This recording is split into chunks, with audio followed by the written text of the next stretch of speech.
have got a flat covenant place right there. Timber.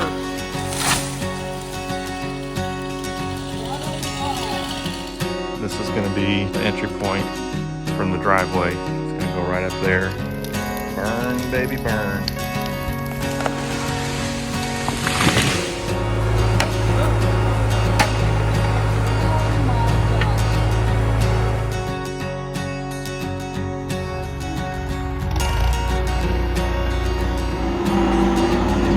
That's the way to operate right there. The ground's just too soft down there. If they put the post down in there, it's just going to settle, and that's not good. Back to the drawing board.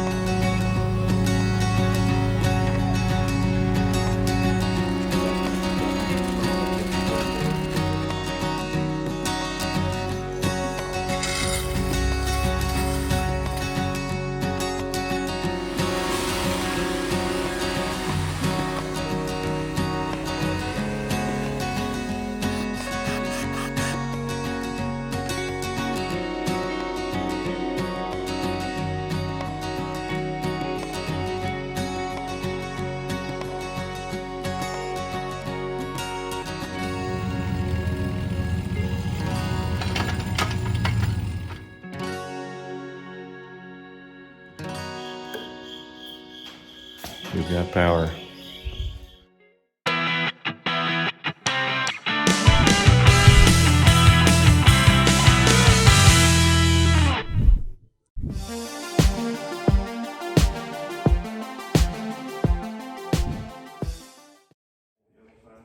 In the previous episode of the shop build, we completed the structure, but we were still missing one key element, the garage door for the second bay.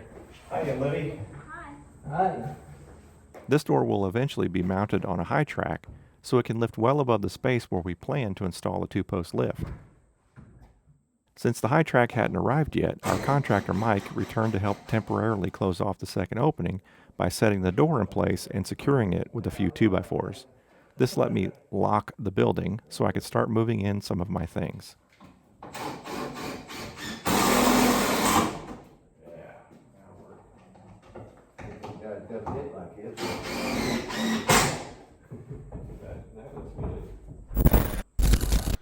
A few days later, we received word that our high track had arrived, so the crew came to finally install our new garage door. The installation went well, however, we did have a few issues. Goodness sakes, how long a spring to bring us? A little long, man. Yeah. Real long. The new door didn't come with catch springs, so Mike installed a couple of 2x4s to stop the door at the top of the track.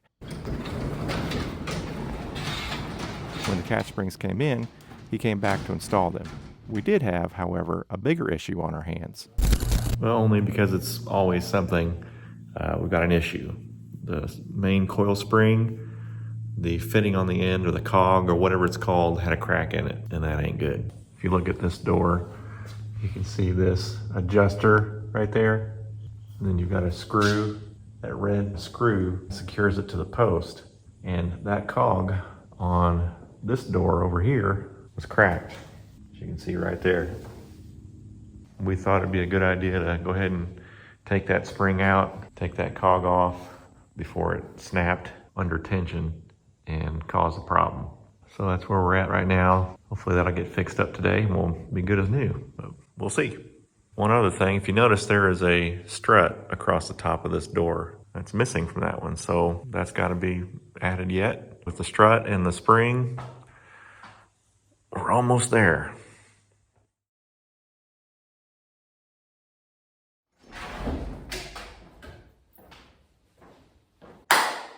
It's move-in day.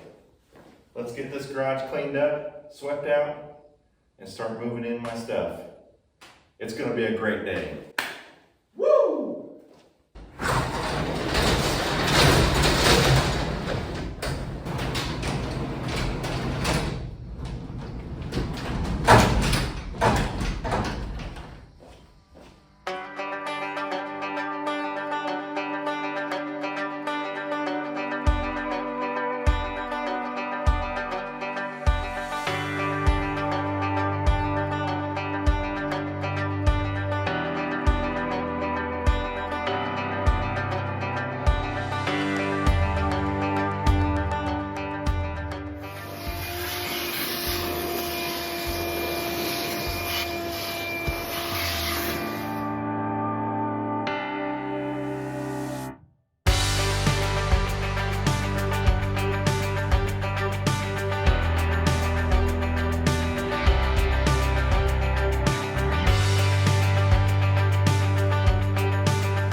That's about as clean as I'm gonna get it. Time for me to move some stuff in. I vacuumed all the sawdust and shavings of whatever off of the sill. Went down through the control joints, vacuumed out all the sawdust and little styrofoam balls that have came off whenever they were trimming the styrofoam. Annoying little boogers. Now the big task is gonna be going up to my house garage and getting that thing cleaned out. Start hauling stuff down here. That house garage is a mess. Well, some of you watching this build series may not know why we built the shop in the first place. The main reason is my wife's health condition. She was diagnosed with a condition that basically says her allergic response system in her body is hyperactive. So she has allergic responses to virtually everything. Most importantly, food. Her diet is extremely limited. She is taking some medication and treatment and is getting a little bit stronger. So the reason for the shop build is because we have to convert our house garage into a kitchen/dining area where I can prepare and eat food, because doing so in the house causes allergic responses in my wife. We have to turn off the HVAC, open up all the windows, kick on every fan we have in the house to try to keep the air moving and get the food aroma out of the house. And as you can imagine, it is a very long and cold winter. So the idea of doing all the food prep out in the garage spurred us to building our shop now rather than later. The goal was always to build the shop, but my wife's health condition had forced our hand. It was a large expense that we weren't quite ready for. We'd been saving, but we had to bite the bullet and take care of the shop now rather than later. So the goal, again, is to clean out this hoarder's nest of a garage and start moving it out and into my shop, and then we'll convert this into our dining area. So as you can see, I've got a lot of work ahead of me, so let's get to it.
So I decided to rethink my workbench in this corner. I want my workbench to come down this wall right here, and I'll probably put some shelves all up and down this wall. So my original bench was 3 feet deep, 6 feet wide.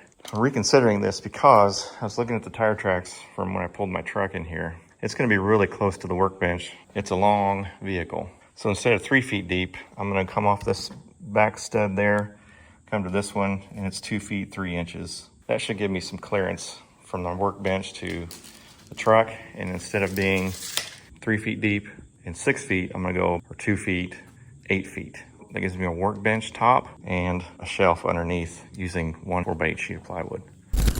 All right, just brought down my first load from the garage. Lumber for my workbench and some of my fluids and shop tools.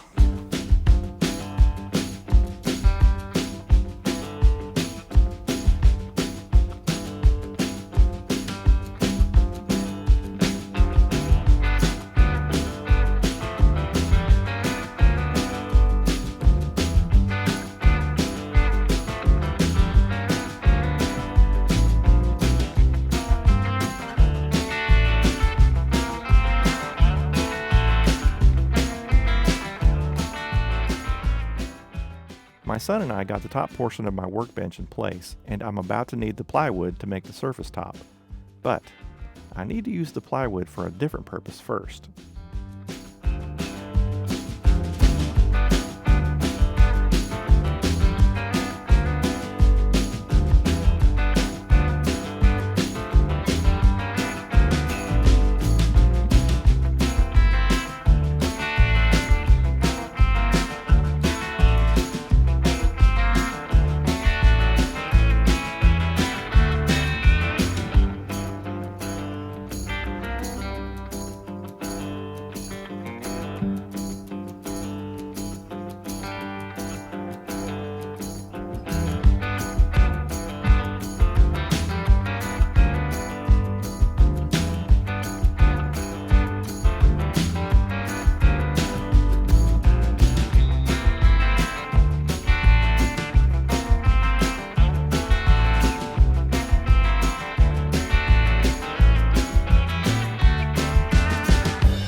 All right, we got 4 of the heaviest things into the garage. That was a huge task, moving those plywood boards, rolling those things down the hill. That was an exercise, faux show.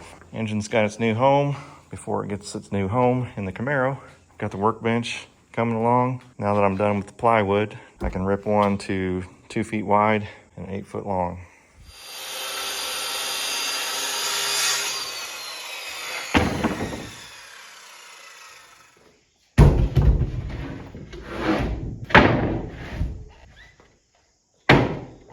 That's my workbench. Nice. Nice.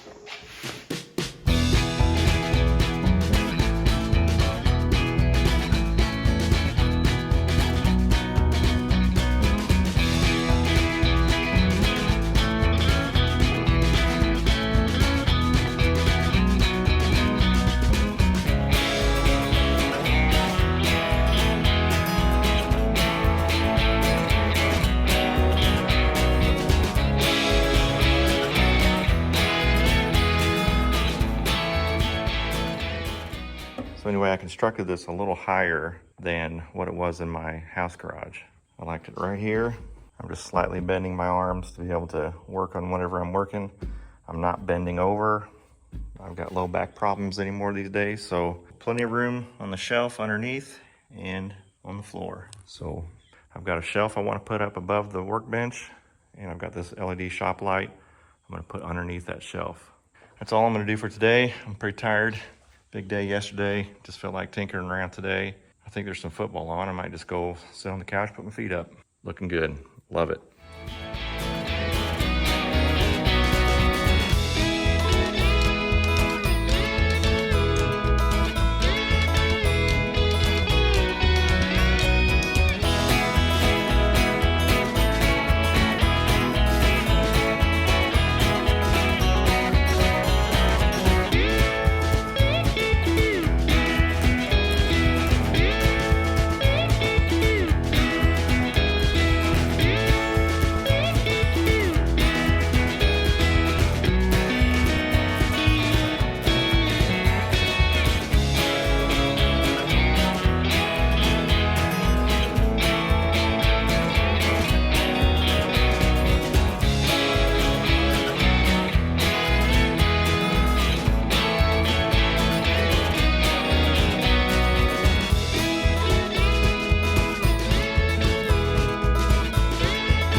All right, made some pretty good progress over on this side. Got a ton to do over here, but I can see that my shelving is working pretty well with what I've got out here so far. I've got a lot more in the garage up there at the house.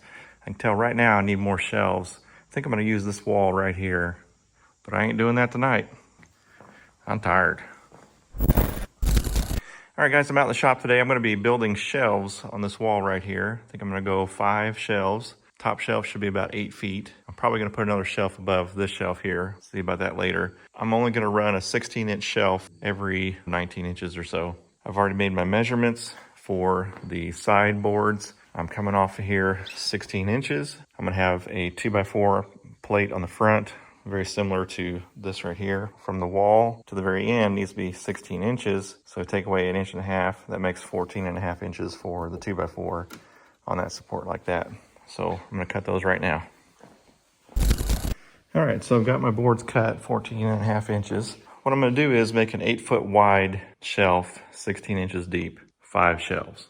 I have to have a full 8-foot board for the front side of the shelf, like this here. That's a full 8-foot long board.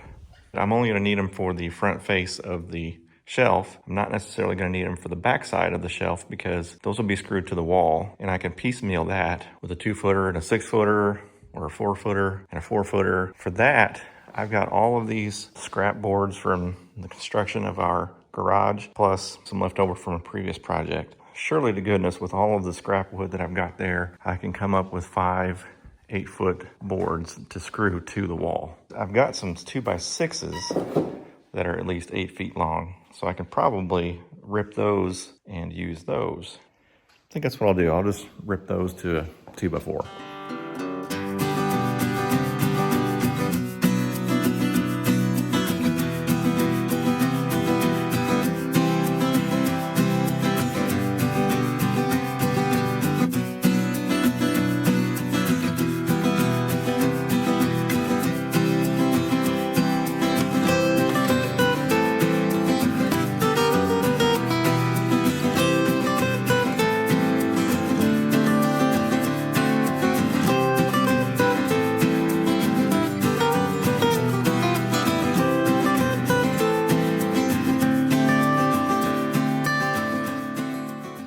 All right, well, there's the backs and the sides.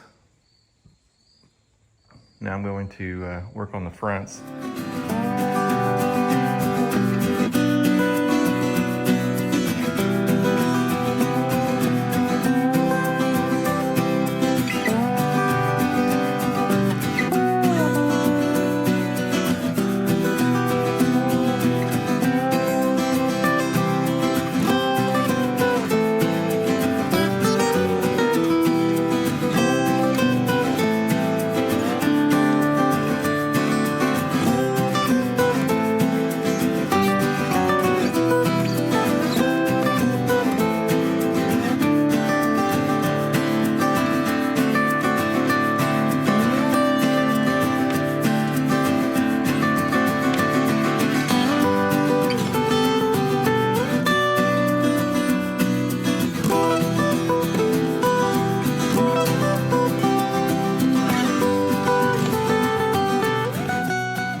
Well, just stabbed myself with an impact grabber.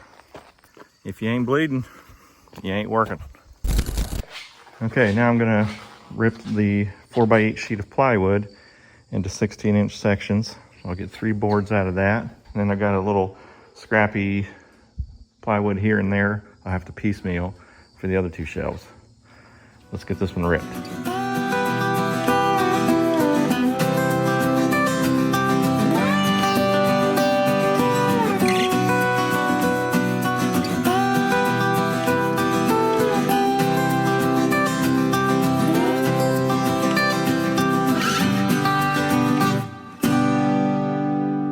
Okay, so 3 shelves done. Those of you paying close attention to my math, you know that I didn't account for the 2x4. I only counted for the face 2x4, and I forgot about the 2x4 on the back.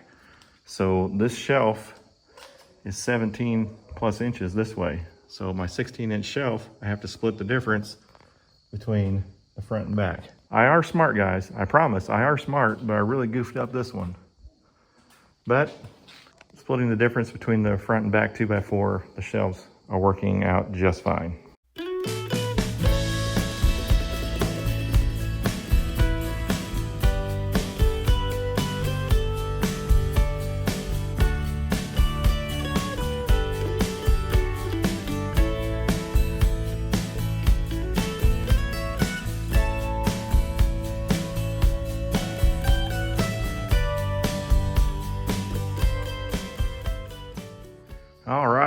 they are done.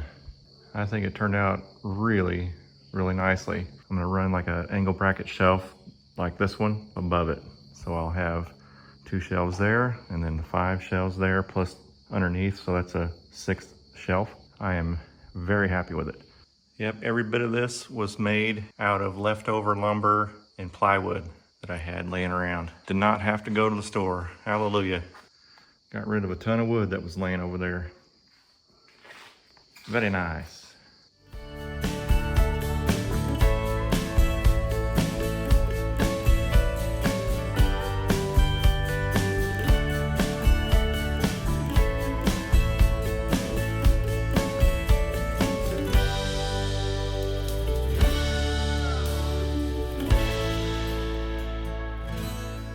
All right, and just like that, my wall of shelves and workbench area is done.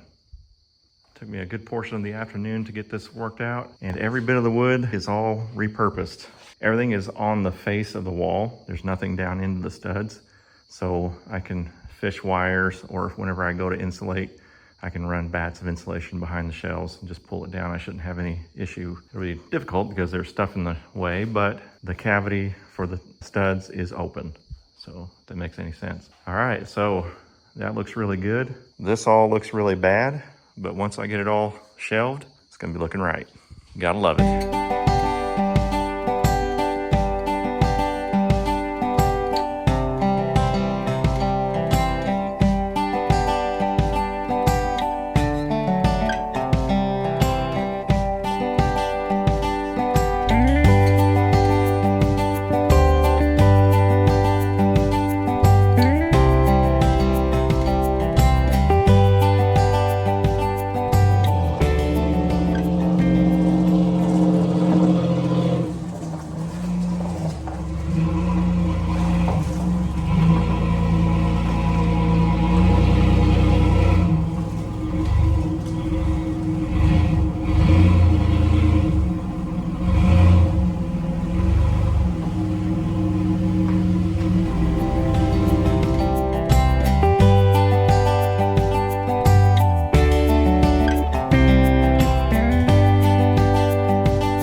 I picked these up off of Amazon. I believe that's the part number. Philips solar security light. It comes with hardware, brackets. The screws are not as long as I wanted them to be because I'm going through siding, a little bit of insulation, and then into the 2x4. So I'm just using one of these longer screws. So this is what the light looks like. It's got the solar panel on the top. These lights fold back, and then there's the motion sensor. So you attach this to the building or to whatever you're attaching it to, and then this slides down in that groove and it snaps into place with that clip. So these get really good reviews online. And actually, the only reason why I considered this one was watching Project Farm's video on the best outdoor motion sensor lights. Eventually, I may run a hardwire light up there, but just for simplicity's sake, I thought this would be a good, cheap option. Like $24 or $25 for a set of two. I was looking at Lowe's, and you can get motion detector lights, one for almost $30. So for me, this was a no-brainer. So I'm running this Lexel to like weather seal. There's no rubber gasket, it's just all hard plastic. So I ran a bead of that silicone or whatever that stuff is around the hole for the screw and down in the cavity and stuff just to keep the water out.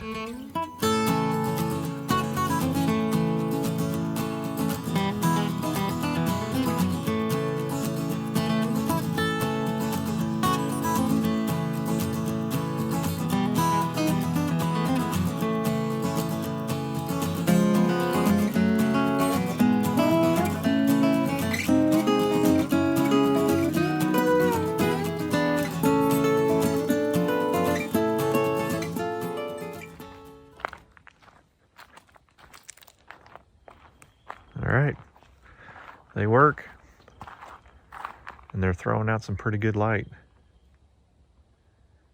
Throwing out some good light for me to be able to see when I come in and out of the shop. Yeah. Not too bad. Lights up the driveway pretty good. Well worth the money so far. All right, I'm back in the shop. I am going to put a third 4-foot LED shop light in the ceiling, one in each bay. So I went to our local Sam's Club and picked up these Westinghouse LED 4-foot linkable shop lights. This is exactly what these are in the ceiling. I bought these probably 5 or 6 years ago. The quality of these are not as good as they were back then. This is what the older one looks like. I went ahead and put one right here. The light itself is much lighter, and these LED strips wiggle in there, which is odd. These are fixed in there really good, and it seems like there's a middle panel. I don't know, these older ones are much more sturdy constructed than these newer ones, which seems to just be the case with everything these days.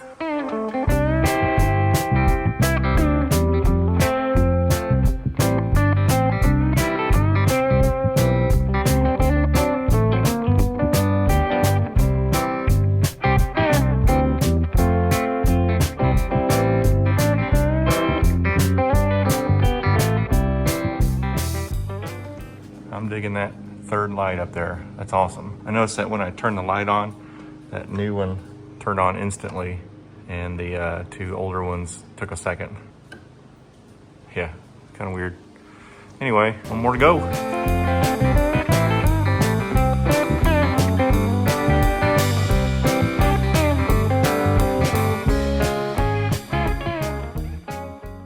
All right, so here we are. It's been a couple of months, several weeks since I've been working out here in the house garage. You can see we got our dining room table set up. We've got our microwave and air fryer where we warm up our food and bake our food. So we are now officially in the cold weather portion of the year. It's about 35 degrees today. So we do have a space heater, an electric space heater that we put out here. Surprisingly, does a pretty good job. However, we have a buddy heater right here. Mr. Heater, the big buddy, that hooks up to a propane cylinder that we can use when it gets extremely cold. So far, the electric heater has been sufficient. We don't stay out here for very long when we eat, Now, it is really quite garage-like in here still. We have a lot of work that we want to do in here yet to be done. This corner right here, right underneath our electrical box, we need to run a 220 breaker to be able to put our electric stove. The stove right here, it's been on our porch for several months. It is one of those really big plugs, and we've got to put one of those outlets in the garage. So we're going to put that right around where the refrigerator was. We're not sure if we're going to move the refrigerator over here and put the range right here real close to the breaker, or we'll run the wire to this side where this outlet is over here, have the range, the microwave, all that cook stuff right there in the refrigerator. Keep it right there. I don't know what we're going to do, but we still have a lot of stuff in here to sort through and get rid of, but we just really haven't gotten to it because we've had a lot of needs in the house. We had a water softener kick the bucket on us. I've got a new one to install there. We had a water spot in my daughter's bedroom, our kids' bathroom. I had to replace the vent fan in there because it wasn't working really well. It stayed pretty damp in that bathroom, so I had to replace that vent fan. And while I was at it, I replaced the vent fan in our master bathroom. These new ones that we bought pump like 110 CFM. These were the ones that were in the bathroom, and they were really dinky fans. And the problem with my kids' bathroom, what turned out to be, the vent was oriented like this. The exhaust tubing ran this way and out the back of the house. So whoever installed it when the house was built put the hose, and it just went like this over the top of it. So it was really fighting itself to draw the moist air out of the bathroom. And that's why we were having problems with some mildew and stuff. I got a much bigger fan, and I actually oriented it this way with the new one so that it would be a straight shot out. So it's definitely moving moist air out of that bathroom way better. So hopefully that'll rid the mildew problem, get that kind of damp, musty smell out of that back part of the house where the bathroom is. And so my wife can enjoy the downstairs area because she could always smell the dampness. So anyway, that is where we are at with this shop build. I have been working out there a few times already. It has been an absolute blessing to have that building in the dark, in the rain. I can still get work done. Whereas before I was working out here on the patio and I was at the mercy of the weather and the daylight. We definitely want to make this look more homey, put a big area rug in here, get an actual dining table out here instead of this card table. As far as the shop goes, it is pretty well done, but we do have several things yet to do outside of the building. You'll see that I have a time lapse where I got two stumps that were right here out of the way. So I want to be able to level this off a little flatter on this side, and we've got a bunch of gravel to put in. I've got black plastic we want to put down all the way around here. We're going to have to order some ripraps, those big boulder type rocks, to put up a retaining wall and get this looking really, really polished and finished off. I'd love to have all this to be gravel, backing around, and have that riprap. It'll look nice and bright. It'll look really, really good. And still, the approach to this bay is not quite finished. We want to get more fill dirt, more gravel. We want to widen this way out so I can get in and out of my garage much easier. So that's a huge project yet to be done. So all of this outside work is going to happen in the spring of next year. We're going to have to save the money to do that. And plus the weather is going to keep us from doing it until the spring. So the inside of my shop is pretty much done. I've got my lighting in like you saw. I've got a lot more stuff to kind of sort through and to get up on shelves. And that's another thing. I may be putting some more shelves on this back wall possibly. I've got plans for the Camaro still yet for this channel. Those videos will come at a later date. And sadly, I'm kind of breaking some news here, but I'm going to have to sell the Plymouth. The expenses that we had with this shop, things we've had going with the house, and my wife's medical condition, we need to sell it. I'm going to be working on this a bit in future videos to get this ready for sale. Sadly, Goldie, my 1987 Plymouth Grand Fury, is going to have to hit the selling block. So that's going to wrap up this video. And for a short bit, the shop build. We're going to have more videos to come in the future. But like I said, with the gravel and the outside work, that's not going to come until sometime next spring. So for now, that's going to wrap up the shop build. But do stay tuned to the channel, subscribe. I've got plenty more videos, automotive content. And in the future, we will have more shop build content. I want to thank you for tuning in to this build so far. I hope you've liked it. I've really enjoyed producing the videos. It's been a lot of fun. And of course, the building is a tremendous blessing to my family. Appreciate all the prayers for my wife and for our family. We're really grateful for that. As always, thanks for watching. God bless. Be sure and hit that like switch on your way out. We'll see you next time.